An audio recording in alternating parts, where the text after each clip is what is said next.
بسم اللہ الرحمن الرحیم۔ السلام علیکم فور کلاس، کیسے ہیں آپ سب؟ امید ہے کہ آپ سب خیریت سے ہوں گے۔ یہ آپ کی اردو کی ورک بک ہے جی بیٹا۔ اب آپ اردو کی ورک بک کا صفحہ نمبر 18 کھولیں گے، ٹھیک ہے۔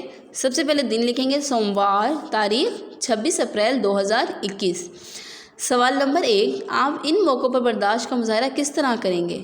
ٹھیک ہے، آپ ان موقعوں پر برداشت کا مظاہرہ کس طرح کریں گے؟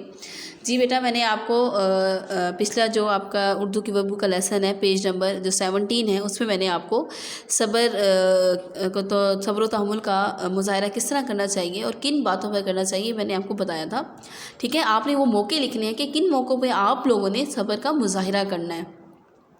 جیسے غصے کے دوران ہو سکتا ہے، لڑائی جھگڑے کے دوران اپنی باری آنے تک آنے تک صبر کرنا چاہیے، بولنے کے دوران صبر کرنا چاہیے، اور کون سے ایسے موقع ہو سکتے ہیں کہ آپ ان میں صبر کا مظاہرہ کر سکتے ہیں، ٹھیک ہے۔ یہ تو آپ نے خود ہی یعنی کہ کمپلیٹ کرنا ہے اور مجھے اس کو سینڈ کرنا ہے۔ اس کے بعد دیکھیے جائزہ، کہانی پڑھنے کے بعد اپنا جائزہ لیجیے، ایمانداری سے صحیح انتخاب کی نشاندہی کیجیے۔ فرسٹ جو ہے وہ میں آپ کو ایک سولو کروا دیتی ہوں، باقی جو ہے آپ وہ خود سولو کریں گے، ٹھیک ہے۔ میں غیر ضروری باتیں نہیں کرتا یا کرتی۔ میں غیر ضروری باتیں نہیں کرتا یا کرتی۔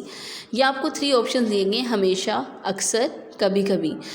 یہاں پہ لکھا ہوا میں غیر ضروری باتیں نہیں کرتا، ہمیشہ یعنی کہ آپ کرتے ہی نہیں ہوں گے غیر ضروری باتیں، اکثر کچھ لوگ اکثر کر لیتے ہیں غیر ضروری باتیں، کبھی کبھی، ٹھیک ہے۔ اب آپ نے یہاں پہ درست جو آپ کو لگتا ہے ایمانداری سے آپ نے جواب دینا ہے، ایمانداری سے صحیح انتخاب کی نشاندہی کریں۔ میں غیر ضروری باتیں نہیں کرتا، ہمیشہ، ٹھیک ہے۔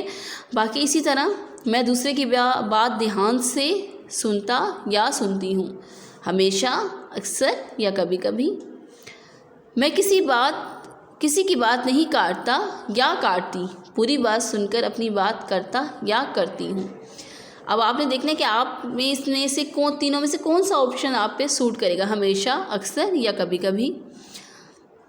اگر فور ایگزامپل اگر آپ کسی کی بات کاٹتے ہیں یا اس سے توجہ سے نہیں بھی سنتے ہیں تو آپ نے کوشش کرنی ہے اپنے آپ کو بہتر بنانے کی۔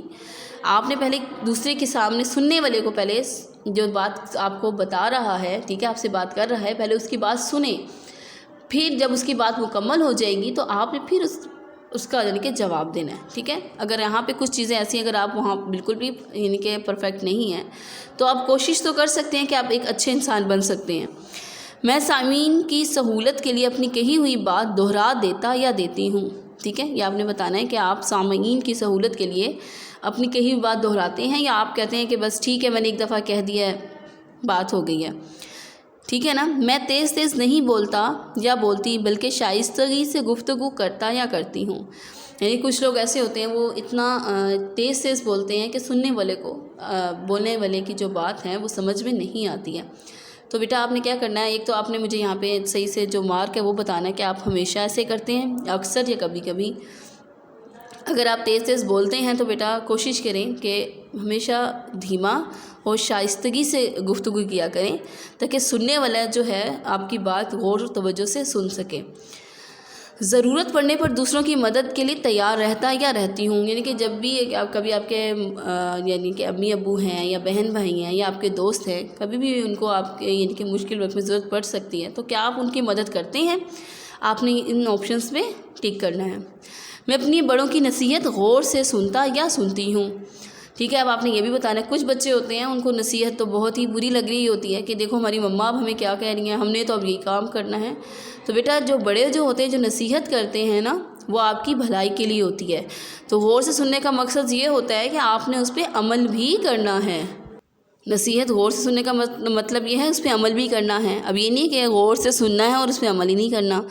میں اپنے بڑوں کی نصیحت پہ عمل کرتا یا کرتی ہوں، اب اس میں تھا میں اپنے بڑوں کی نصیحت غور سے سنتا ہوں۔ اب میں نے آپ کو جیسے پہلے کے بتایا جب نصیحت غور سے سنیں گے، ٹھیک ہے نا، اور اس کے بعد آپ نے اس پہ عمل بھی کرنا ہے۔ یہ نہیں ہے کہ نصیحت غور سے سن کے اس کے بعد عمل ہی نہیں کیا تو اس سے آپ کو کوئی بھی فائدہ نہیں ہوگا۔ جی بیٹا اب آپ صفحہ نمبر 19 کھولیں گے۔ یہ آگے جو آپ کو میں نے بھی بتائے تھے جو آپ جو انسٹرکشن دی ہوئی ہیں اس کے آپ سامنے آپ نے ٹک کرنا ہے، یہ اس کا باقی حصہ ہے۔ میں وعدہ کر کے نبھاتا یا نبھاتی ہوں، ٹھیک ہے، ہمیشہ، اکثر یا کبھی کبھی۔ کہ کچھ بچے ہوتے ہیں نا وہ وعدہ کرتے ہیں کہ ہاں بھی آج سے ہم جھوٹ نہیں بولیں گے، ٹھیک ہے، آج سے ہم شرارت نہیں کریں گے، امی ابو کو تنگ نہیں کریں گے، لیکن وہ اپنا وعدہ پورا بھی نہیں کرتے ہیں، ٹھیک ہے۔ اب آپ اگر کچھ بچے ایسا کرتے ہیں تو آپ نے آج سے ہی کوشش کرنی ہے کہ وعدہ پورا کر سکیں۔ میں مشکل سے مشکل صورتحال میں بھی چیختا چلاتا یا چیختی چلاتی نہیں ہوں، بلکہ تحمل مزاجی کا مظاہرہ کرتا یا کرتی ہوں۔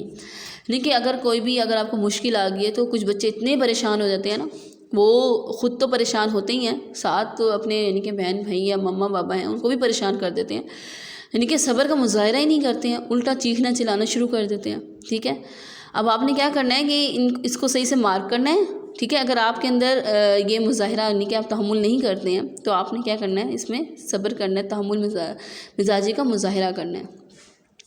اچھا جی، اب آپ کو یہاں پہ سکور دیے ہوئے ہیں، ٹھیک ہے، آپ نے جو آپشنز یہاں پہ جو دیے ہوئے تھے آپ نے ٹک مارک کر لیے ہیں۔ اب آپ نے دیکھنا ہے کہ کتنے آپ کے ہمیشہ پہ یعنی کہ ٹک مارک ہیں، اکثر پہ کتنے مارکس ہیں، اور کبھی کبھی میں کتنے ہوں گے۔ ہمیشہ کے مارکس 3 ہیں، اکثر کے 2 ہیں، اور کبھی کبھی کے 1 ہیں۔ آپ نے ان کو کاؤنٹ کرنا ہے اور یہاں پہ اپنا ٹوٹل رائٹ کرنا ہے۔ اپنا جائزہ لینے کے بعد آپ کو کن چیزوں پر توجہ دینے کی اور اصلاح کی ضرورت ہے، مختصراً اپنے الفاظ میں لکھیے۔ ابھی میں نے آپ کو کچھ ڈیٹیل کر کے آپ کو یہ جو بتائے ہوئے تھے آپشن، ان کو میں نے آپ کو بتایا ہے، تو آپ نے کیا کرنا ہے، اس کے مطابق جب آپ اس کو آنسر لگا لیں گے، آپ کو لگتا ہے کہ آپ کے اندر کن چیزوں پہ اصلاح کی ضرورت ہے، آپ نے اس کو یعنی کہ فل کرنا ہے اور مجھے اپنا یہ ورک سینڈ کرنا ہے۔ اوکے بیٹا، آپ اس کے ورک کو کمپلیٹ کریں گے اور مجھے سینڈ کریں گے۔ اوکے بیٹا، اللہ حافظ۔